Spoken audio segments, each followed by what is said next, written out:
The wine glass trembled in my hand, its crimson contents catching the chandelier's light like a warning. You invited him?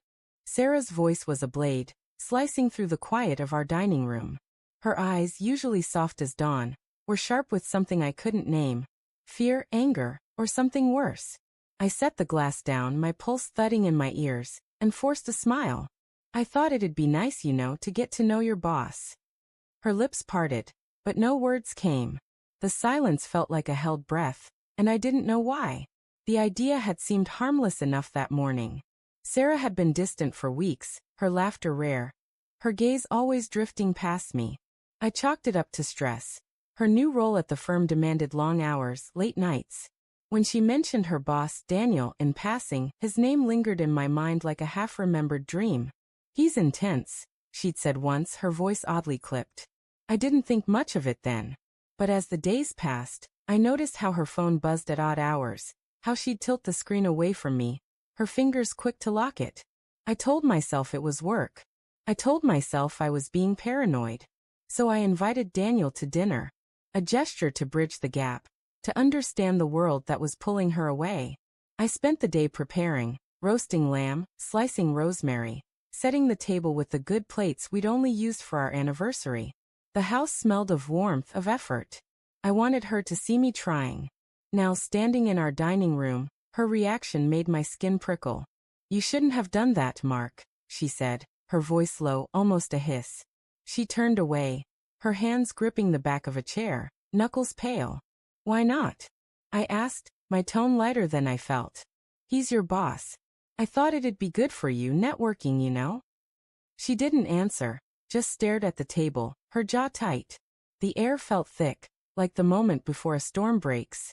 The doorbell chimed, and Sarah flinched. I'll get it, I said, my voice steady despite the knot in my chest. Daniel stood on our porch, his tailored suit crisp, his smile polished. Mark, right? He said, extending a hand. His grip was firm, his eyes scanning me like I was a page he'd already read. Thanks for having me. I nodded, ushering him inside.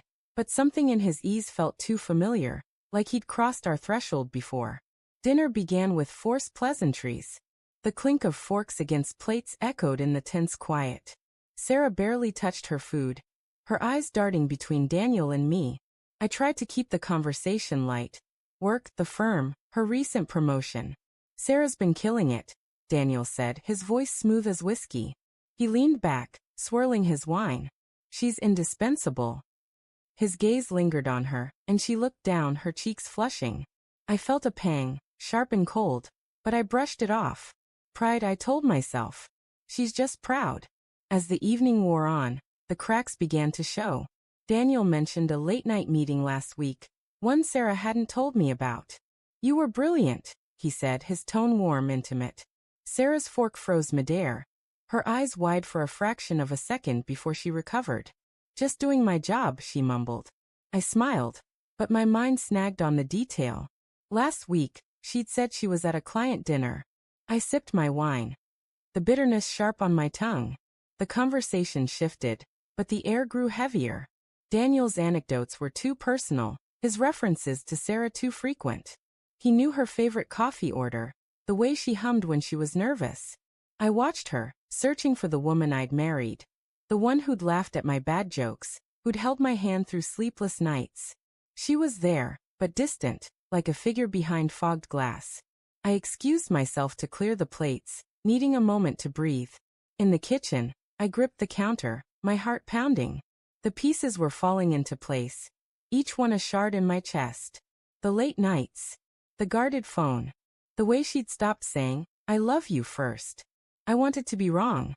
I needed to be wrong.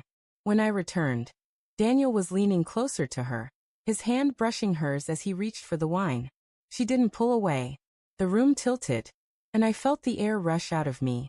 Sarah, I said, my voice sharper than I intended. She startled, her hand retreating. Daniel's smile didn't falter, but his eyes were calculating, watching me. The rest of the dinner passed in a blur. I played the host, refilling glasses, forcing laughter, but every word felt like a lie. When Daniel finally left, the house felt too quiet, the silence suffocating. Sarah busied herself with the dishes, avoiding my gaze. I stood in the doorway, my voice low. "What's going on, Sarah?" She froze, her hands submerged in soapy water. "Nothing," she said too quickly. "It was just a weird night, that's all." But her voice trembled, and I saw it. The guilt, flickering in her eyes like a candle about to go out. "Tell me the truth," I said, stepping closer. My heart was a drum, each beat louder than the last. She turned, her face pale, her lips parting as if to speak, then closing again. The silence stretched, and in it I saw everything. The late nights weren't just work. The texts weren't just colleagues.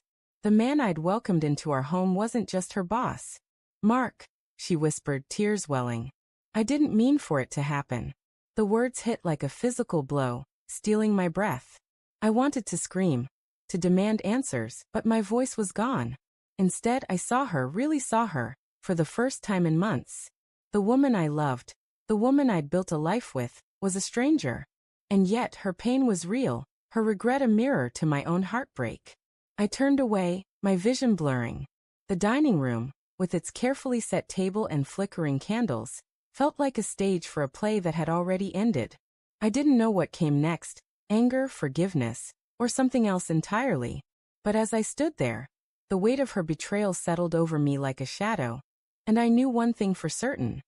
The life we'd had was gone, and whatever was left would never be the same.